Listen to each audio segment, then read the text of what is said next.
All right, guys, the final injury report here in Week 5, Packers versus Rams, just released with all the injury designations, including 7 questionable players, 2 doubtful, and 1 player that's out. So in today's video, we're going to break down the entire injury report for the Green Bay Packers.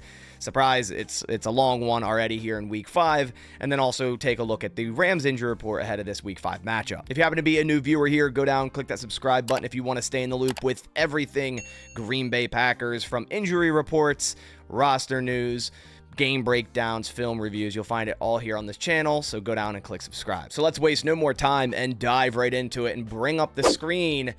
And man, this is already a crazy injury report. You know, we're in Week 5. I feel like this happens every year where, you know, ours is a CVS receipt and the opposing team has like 4 players on it. So let's get right into it. Jaire Alexander is questionable. He was limited yesterday and today. I think this bodes well for him being available for this game. Not having Jaire and Valentine last week really hurt this defense, so I'm hoping both of these guys can return. Kenny Clark was limited the last 2 days. He has no designation. He'll be ready to go. The Rams have the worst pass blocking center and worst pass blocking guard via PFF, so I know we said it last week. Hey, that's a game for Kenny Clark to blow up, but I think this one is as well, and hopefully he can turn it around here in this game. Edgerrin Cooper is questionable. He was limited today.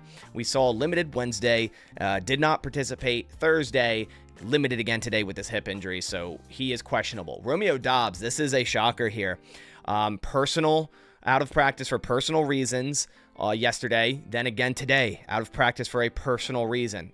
Don't know what that is. Regardless, hope everything is okay with Romeo, but he's doubtful to play in this game, and the Packers are already going to be without Christian Watson, who is also doubtful, which we'll get into at the bottom of this report. Jonathan Ford is questionable. Now, he hasn't been activated yet, so the Packers would have to activate him. My guess is if they do, they'll probably just place Devontae Wyatt on IR, who's out. Elton Jenkins is questionable, but limited the last 2 days.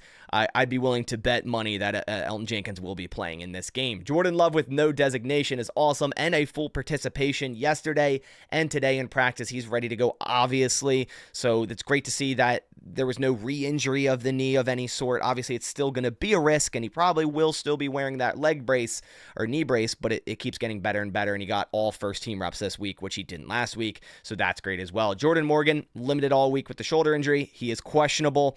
Even if he's available, which I think he will be, I think the Packers got to stick with Sean Rhyan at right guard, who consistently is getting better. Last week was his best game, in my opinion, and you got to keep him out there.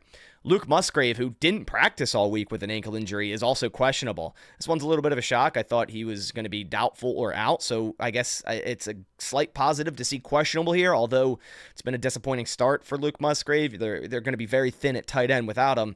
Then they really only have Kraft and Ben Sims. I would assume they'd elevate Messiah Swinson if Musgrave can't go. Carrington Valentine, limited all week. He is also questionable. So Jaire and Valentine questionable. I think both of these guys play, and we definitely do need them for this defense, regardless of who's at wide receiver for the Rams. You know, it's no Kupp, no Nakua, but still. Then we have Christian Watson, who didn't practice all week. He's doubtful. I'm honestly shocked this isn't just out. I don't see him playing in this game. Wrap things up, Devontae Wyatt didn't practice all week. He is out. I figured this would happen as well. So, man, this is a long injury report for the Green Bay Packers, and they're likely going to be without both Romeo Doubs and Christian Watson, and it's going to be Jaden Reed and Dontavian Wicks as the top 2 wide receivers with Bo Melton, Malik Heath. I would assume they will elevate Julian Hicks tomorrow to the game day roster for Sunday. Now let's take a look at the Rams injury report. So it's not as bad as the Packers, go figure. Rob Havenstein was a rest day today, so he's fine. Alaric Jackson was limited today, at a new injury on the report, but no designation. Cooper Kupp still out with his ankle injury. Laryl Marchezian is out of this game with his forearm/foot injury. Had limited Wednesday, but didn't practice the last 2 days. Demarcus Robinson is good to go. Trey White had a rest day today. He's been pretty awful for them, so we got to attack Trey White with the limited wide receivers that we do have. And then Darius Williams has returned to the Rams defense with, you know, his hamstring issue. He was limited on Wednesday and a full participant the last 2 days. No designation there. So the Rams are definitely a banged up team as well, but obviously the Packers, you know, take the cake here for the amount of injuries injuries and the amount of game designations. I mean, 7 questionable players is crazy with 2 doubtful, 1 out. That's a lot of designations. You know, that's 10 total designations on an injury report. It's the most I've seen in a decent bit. But that does it for the injury updates here in week 5. I will be live for this game, so definitely make sure to come on out to that live stream. But I appreciate you guys coming by. I'll catch you on the next one. Thanks for watching, and as always, go Pack Go.